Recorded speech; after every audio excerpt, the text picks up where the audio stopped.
turun balik sama macam Barisan Nasional dulu 8. Tapi bukan setakat itu, naik 8.22 ingat percuma ke? Dia tak sogok ke?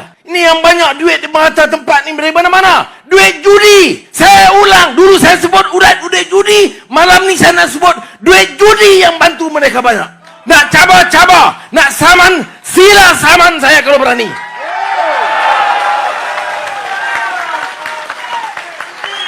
Masa UMNO takat 8. Masa Perikatan Nasional naik 22. Dengan PAS bersatu di situ. PAS kata dia tak buat. Tak buat apa, kita bangkitkan. Betulkan, tak betul sampai habis. Masa kita, saya dan Tun Sri Zahid, di antara langkah pertama, turun balik sama macam Barisan Nasional dulu 8. Tapi bukan setakat itu, naik 8.22 ingat percuma ke? Dia tak sogok ke? Ini yang banyak duit di merata tempat ni dari mana-mana. Duit judi. Saya ulang, dulu saya sebut duit judi, malam ni saya nak sebut duit judi yang bantu mereka banyak. Nak cabar-cabar, nak saman, sila saman saya kalau berani. Turun balik sama macam Barisan Nasional dulu 8. Tapi bukan setakat itu, naik 8.22 ingat percuma ke? Dia tak sogok ke? Ini yang banyak duit di merata tempat ni dari mana-mana. Duit judi. Saya ulang, dulu saya sebut duit judi, malam ni saya nak sebut duit judi yang bantu mereka banyak. Nak cabar-cabar, nak saman, sila saman saya kalau berani.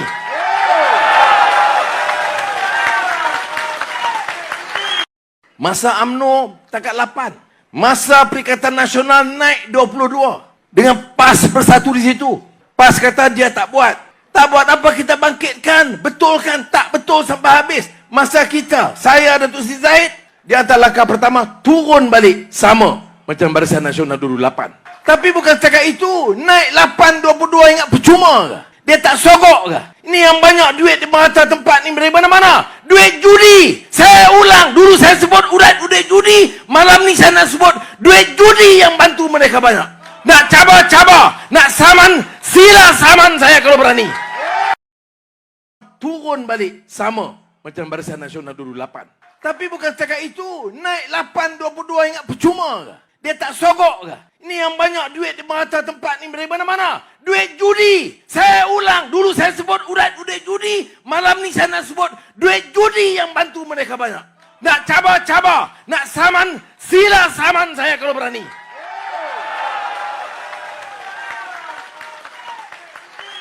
Masa UMNO takat 8. Masa Perikatan Nasional naik 22. Dengan PAS bersatu di situ. PAS kata dia tak buat. Tak buat apa, kita bangkitkan. Betulkan, tak betul sampai habis. Masa kita, saya dan Tun Sri Zahid, di antara langkah pertama, turun balik sama macam Barisan Nasional dulu 8. Tapi bukan setakat itu, naik 8.22 ingat percuma ke? Dia tak sogok ke? Ini yang banyak duit di merata tempat ni dari mana-mana. Duit judi. Saya ulang, dulu saya sebut duit judi, malam ni saya nak sebut duit judi yang bantu mereka banyak. Nak cabar-cabar, nak saman, sila saman saya kalau berani. Salam sejahtera Malaysia, Denyut Nadi Suara Rakyat bergema di channel ini. Berita amat duka cita untuk seluruh warga Malaysia. Untuk seluruh rakyat Malaysia, kita baru saja dikejutkan dengan satu berita yang sangat mengejutkan, malah menyedihkan seluruh Malaysia. Dan saya fikir ini kita patut sama-sama, tak kiralah apapun pahaman kita, tetapi perlulah untuk sama-sama mendoakan beliau. Doktor dengan ini mengesahkan Salahuddin mengalami pendarahan otak. Kita berdoa semoga Salahuddin dapat pulih semula dan dapat sembuh sepenuhnya. Doktor pakar pada hari ini telah mengesahkan Menteri Perdagangan dan Dalam Negeri dan Kos Sara Hidup atau KPDN, Datuk Seri Salahuddin Ayub telah pun mengalami pendarahan otak. Setiausaha akbar beliau iaitu Syakirin Husnal dalam satu kenyataan hari ini berkata Salahuddin kini sedang menjalani pembedahan di Hospital Sultan Nabahiyah di Alor-Star di negeri Kedah.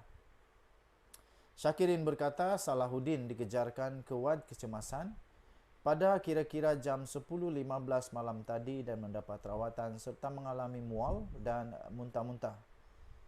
Pihak pejabat Menteri KPN akan memaklumkan mengenai perkembangan kesihatan beliau dari semasa ke semasa katanya. Syakirin memberitahu BH keluarga Salahuddin kini berada di Alostar menunggu perkembangan terkini dari pihak hospital. Sementara itu, Ketua Angkatan Wanita Amanah Nasional atau dikenali sebagai AWAN, iaitu Aida Yusuf Rawah, memberitahu BH Salahuddin dijadwalkan berada di Pulau Pinang sepanjang hari Sabtu.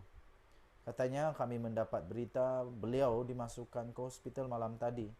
Sehingga kini kami juga masih menunggu perkembangan terkini dari pihak keluarga. Katanya ketika dihubungi pada hari ini.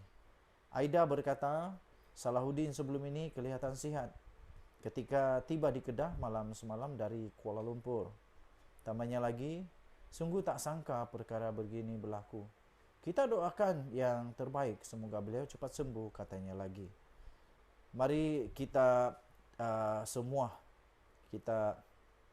semua yang di Malaysia, kita berdoa semoga beliau akan cepat sembuh. Dan berita terbaru tentang perkara ini adalah baru saja dikabarkan sebentar tadi, lebih kurang sejam yang lalu, untuk keadaan terkini Salahuddin. Salahuddin Ayub ditidurkan selepas menjalani pembedahan. Dan sekarang ini Menteri Perdagangan Dalam Negeri dan Kos Sara Hidup KPDN, iaitu Datuk Seri Salahuddin Ayub, kini telah pun ditidurkan selepas menjalani pembedahan di Hospital Sultanah Bahia HSB hari ini dengan selamat. Menteri Dalam Negeri Datuk Seri Saifuddin Nashidun Ismail berkata, beliau dan pengerusi Pakatan Harapan Kedah, Datuk Mahfuz Omar serta keluarga Ketua Polis Kedah, Datuk Fisol Saleh, telah pun menziarahi Salahuddin di wad unit rawatan rapi ICU untuk mengetahui perkembangan kesehatannya. Saifuddin berkata beliau turut diberi taklimat ringkas oleh doktor pakar pembedahan bersama 2 doktor yang memantau keadaannya dari semasa ke semasa. Katanya pembedahan yang dilakukan awal pagi tadi telah berjaya dilakukan dan keadaan Salahuddin kini stabil. Beliau diletakkan di bawah pengawasan rapi di ICU, akan diawasi dengan cermat oleh kedua-dua doktor pakar berkenaan, katanya ketika ditemui di lobi HSB selepas menziarahi Salahuddin hari ini. Saifuddin berkata bagi pihak rakan-rakan, khususnya anggota jemaah menteri, sudah dimaklumkan mengenai keadaan beliau melalui kumpulan WhatsApp oleh Menteri Kesihatan Dr. Zaliha Mustafa. Kita berdoa semoga beliau cepat sembuh. Denyut nadi suara rakyat bergema di channel ini. Bye-bye. Salam sejahtera Malaysia. Habis, memang betul-betul habis checkmate, tak boleh buat apa-apa lagi dah. Muhyiddin kali ini betul-betul kantoi menipu. Dia kantoi betul waktu dia cakap itu ini dengan yakin pula tu. Kali ini dikantoikan sendiri oleh Setiausaha SUSK Muhyiddin ketika menjadi Perdana Menteri. Bekas Ketua Setiausaha Sulit KSUSK kepada Tan Sri Muhyiddin Mak Yassin akhirnya membuka rahsia yang ramai rakyat tak tahu. Kerana itu, anda boleh share video ini supaya semua rakyat tahu. Kita dah tahu kebenaran sekarang. Kebenaran berpihak kepada orang benar, bukan kepada pembohong. Walaupun Muhyiddin kata dalam satu artikel baru saja diterbitkan sebentar tadi, dia kata Abah tak suruh saya berbohong. Iyalah, betul lah, bapak saya pun tak suruh saya berbohong. Tapi yang dilakukan, ada pernah berbohong tak? Tepuk dada, tanya selera, tanya diri sendiri. Setiausaha, Ketua Setiausaha Sulit kepada Tan Sri Muhyiddin Mak Yassin, Datuk Marzuki Muhammad, mengakui, sekali lagi mengakui, bekas Perdana Menteri itu tidak sempat menyediakan geran tahunan kepada Felda selepas melupuskan hutang peneroka. Diorang kata Tan Sri Muhyiddin tak sign geran untuk Felda sebanyak 990 juta ringgit setahun. Itu kesilapan Muhyiddin Yassin. Lupus hutang peneroka tapi tak bagi duit pada Felda. Itu kata Ketua Setiausaha Sulit Tan Sri Muhyiddin Mak Yassin. Apalagi Muhyiddin nak kata sekarang, buruk sudah terjadi padanya. Kena saman 200 juta ringgit. Nanti kita minta kepada Datuk Seri Anwar Ibrahim supaya dapat sikit lah untuk bikin buat jalan sama pipe di kampung kami dengan 200 juta itu. Dapatlah juga berkat sikit daripada uang hasil kekalahan Muhyiddin nanti kena saman 200 juta ringgit. Aduh, itulah kesilapan Muhyiddin, kata Ketua Setiausaha Sulit. Muhyiddin ini lupus hutang penoroka tapi tak bagi duit kepada Felda. Itu maksudnya belum buat apa-apalah. Mereka ni lupa kod katanya. Selesai lupus hutang tahun 2021. Maka geran tahunan kepada Felda paling awal pun bermula tahun 2022. Muhyiddin terpaksa berhenti tahun 2021 sebab digoncang oleh pok-pok depa. Macam mana Muhyiddin nak sediakan geran tahunan Felda untuk tahun 2022, 23, 24 dan seterusnya kalau dia ada berhenti 2021? Katanya dalam satu hantaran di Facebooknya hari ini. Apapun ceritanya, apapun penerangan penjelasannya, tapi yang pasti beliau mengaku kesilapan Muhyiddin, lupa bagi duit kepada Felda. Itu tajuk yang hebat daripada harapandaily.com. Nah, ini dia. Nak kata apa lagi? Okey, jadi tuan-tuan dan puan-puan yang dihormati sekalian, kita dah tahu kebenarannya. Selalunya yang benar itu akan menang. Kebenaran selalu berpihak kepada yang benar. Okey, so tahniah diucapkan kepada Muhyiddin Yassin yang berjaya membentuk seorang Ketua Setiausaha Sulit KSUSK yang amat jujur. Tahniah diucapkan. Bye-bye. Salam sejahtera Malaysia. Denyut nadi suara rakyat bergema di channel ini. Pertama sekali, orang-orang politik ni tak habis-habis nak tuduh sana sini. Tuduh itu, tuduh ini. Dah kena saman pun masih lagi belum insaf. Tak pandai insaf, masih tuduh-tuduh lagi. Terbaru, Anwar Ibrahim menafikan beliau terlibat dalam kes hasutan Sanusi. Perdana Menteri Datuk Seri Anwar Ibrahim menafikan bahawa beliau terlibat di dalam kes Menteri Besar Sementara Kedah iaitu Muhammad Sanusi Mat Noor yang sedang menghadapi pertuduhan mahkamah. Menurutnya, pembangkang telah hilang modal sehingga terpaksa mengaitkan Anwar Ibrahim dengan kes Sanusi. Tapi dengar baik-baik. Dengar dengan teliti. Dengar dengan teliti. Anwar kata hari-hari Perdana Menteri dicerca, dimaki dan dihina. Saya tidak ambil tindakan. Tiada suruh polis ambil tindakan pun. Tuan-tuan dan puan-puan yang dihormati sekalian.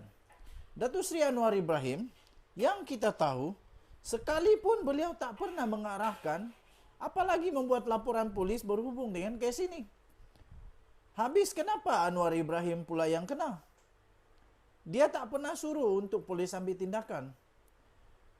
Yang silap, yang buat salah, yang tak pandai jaga mulut, yang tak pakai akai ketika bercakap ialah Sanusi. Yang mempertahankan Sanusi adalah orang-orang yang pada saya tak sedar diri. Dah salah masih dipertahankan. Apa yang nak dipertahankan lagi kalau memang terang-terangan salah dan terang-terangan telah menyinggung raja kita? Kata Anwar lagi, tapi cerca dan singgung raja itu nasib kamu lah. Saya tambah sikit, padan muka. Jadi yang buat laporan polis itu Dewan Diraja Selangor. Yang buat laporan polis bukan Anwar. Yang buat laporan polis itu Dewan Diraja Selangor. Sanusi, Hamzah Zainuddin, Tuan Ibrahim Tuanman. Kamu tahu tak? Yang buat laporan polis bukan Anwar, Dewan Diraja Selangor. Yang kamu cuba persoalkan sekarang ini adalah apa? Kamu sedarkah yang kamu sedang cuba-cuba untuk melawan Dewan Diraja Selangor? Pada hemat saya lah. Bolehkah Dewan Diraja Selangor membuat laporan polis tanpa perkenan Sultan? Tidak. Nah, inilah. Sebelum Dewan Diraja Selangor buat laporan polis, mesti ada perkenan daripada Sultan. Makna kata, memang Sanusi dah sentuh betul-betul institusi Diraja Negeri Selangor. Dan Kebawah Duli Yang Maha Mulia Sultan Selangor tak suka dengan perkara itu. Lagi satu, Sanusi masuk rumah orang agak-agak lah. Cuba cuba jaga adab. Kita sebagai tetamu kalau masuk rumah orang kena jaga adab. Dah orang terima kita masuk rumah, buat cara tetamu lah, bukan buat cara kamu tuan pada rumah. Tak tahu malu kah? Kemudian Pesuruhjaya PAS Selangor sendiri pergi jumpa Sultan, minta ampun. Dan selepas itu Sultan Selangor bertitah bahwa kes itu belum selesai. Andainya Sanusi memang tak bersalah, saya fikir Kebawah Duli Yang Maha Mulia Sultan Selangor terus saja mengampuni dia. Tapi itulah sarang tebuan jangan kau jolok. Bila dah jolok jangan salahkan orang. Kalau tersengat padan muka lah, apa boleh buat? Kita mesti hormati institusi diraja, jangan main-main. Sentuh-sentuh istana institusi diraja apa hal? Tuanku Tita kes belum selesai, maka Ketua Polis Negara buat kenyataan dia Sanusi ditangkap dan didakwa. Lepas tu Sanusi buat tak tahu pula dia bakal kena tangkap. Apa pula salah Perdana Menteri? Apa pula salah Perdana Menteri ni? Aduh, pembangkang dah tak ada modal agaknya. Kamu ni cakap tanggung lah. Hebat sangat kan? Katanya selepas merasmikan Majlis Sentuhan Kasih Desa Selangor dan mini karnival usahawan desa di Stadium Sungai Besar Sabak Bernam pagi tadi. Sanusi telah dituduh di mahkamah pada 18 Julai lalu atas 2 pertuduhan menghasut berhubung isu pelantikan Menteri Besar Selangor dan penubuhan kerajaan perpaduan. Mengikut kedua-dua pertuduhan tersebut, Sanusi didakwa telah melakukan perbuatan yang mempunyai kecenderungan menghasut dengan menyebut perkataan yang mempunyai kecenderungan untuk membangkitkan perasaan tidak setia terhadap mana-mana raja. Penyandang kerusi Dewan Undangan Negeri Dun Jeneri itu dituduh melakukan kedua-dua kesalahan terbabit di Simpang 4 Taman Selayang Mutiara, Kampung Bendahara, Gombak dekat Kuala Lumpur pada 11 malam 11 Julai lepas. Dan kedua-dua pertuduhan itu dikemukakan mengikut Seksyen 4-1A Akta Hasutan 1948 dan Sanusi boleh dihukum mengikut Seksyen 4-1 Akta yang sama yang membawa hukuman denda sehingga RM5,000 atau penjara maksimum 3 tahun. 3 tahun penjara. 3 tahun penjara atau kedua-duanya jika sabit kesalahan. Sanusi bagaimanapun tidak mengaku bersalah. Ini yang saya pening betul ni. Kenapa Sanusi tak mengaku bersalah? Sepatutnya Sanusi mengaku bersalah dan mohon maaf betul-betul kepada Kebawah Duli Yang Maha Mulia Sultan Selangor. Manalah tahu Sultan Selangor berkenan, hati baginda sudah sejuk, sudah reda. Baginda berkenan untuk mengampuni. Tapi dengan Sanusi mengaku tak bersalah, maknanya dia sedia untuk melawan. Nak lawan apa? Kamu lawan siapa sebenarnya Sanusi? Hamzah Zainuddin, kamu nak lawan siapa sebenarnya? Tuan Ibrahim nak lawan siapa sebenarnya? Sanusi bagaimanapun mengaku tidak bersalah terhadap kedua-dua pertuduhan terhadapnya yang dibacakan secara berasingan di hadapan Hakim Nur Rajia Madzin dan Hakim Osman Effendi Muhammad Saleh. Kedua-dua hakim bagaimanapun membenarkan Muhammad Sanusi diikat jamin sebanyak RM5,000 dengan seorang penjamin bagi setiap pertuduhan dan mengarahkan tertuduh tidak membuat sebarang komen berhubung kes itu sehingga kes berkenaan selesai serta menetapkan pada 4 Oktober ini untuk sebutan kes bagi serahan dokumen. Kalau tiba-tiba nanti Sanusi menang di pilihan raya negeri Kedah, dia menang dilantik Menteri Besar tapi tiba-tiba bulan Oktober kalah, dia kalah akhirnya terpaksa letak jawatan juga. Aduh, jadi lebih baik janganlah pilih Sanusi untuk jadi Menteri Besar Kedah. Manalah tahu dia kalah, sia-sia aja nanti letak jawatan pula. Denyut nadi suara rakyat bergema di channel ini. Jangan lupa untuk tekan butang subscribe, like dan share. Malaysia kita punya, cintai Malaysiaku, kita jaga kita. Kita jumpa lagi. Selamat berhujung minggu pada anda semua. Bye.